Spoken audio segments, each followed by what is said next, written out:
Hi, this is Steve Bray with today's Lone Star Lending Starbits Rate Update. The Greeks just said no to fiscal responsibility, and investors rushed to the safety of bonds, pushing interest rates down a tad. No surprise here, this part of the script was pretty certain, but the rest of the plot line is less clear. The talking heads are convinced Greece will exit the Eurozone, but it's really not in the rest of Europe's interest for Greece to go. To that end, it's still possible they craft a solution that allows Greece to save face, and just as importantly allows the Eurozone to claim that it held the Greek feet to the fire. I really think the Eurozone is less worried about Greece leaving than it is about possible contagion. Greece is a very small economy. Italy and Spain also are struggling with reform measures, and their economies are much larger. Leftist faction in both countries are watching the Greek situation carefully. If Greece wins debt relief, you can bet these factions will demand the same.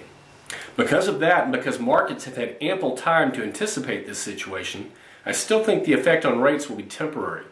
However, we had two other headlines this past week that may help shift market sentiment in favor of lower rates. First, the jobs report last Thursday was surprisingly weak. The headlines, the unemployment rate dropping to 5.3% and 200,000 plus jobs created, sounded great, but the internals of the report were more troubling.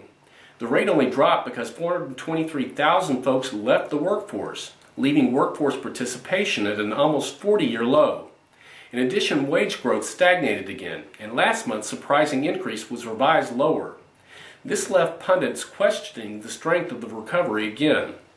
Second, the Chinese stock market has been crashing. It's bad enough that the Chinese government has initiated an equity buying program to stem the fall. If China takes a nosedive, you can bet the rest of the world economies will feel some pain. That's Starbits for today. Please comment below and follow us daily on our Texas Lone Star Lending website.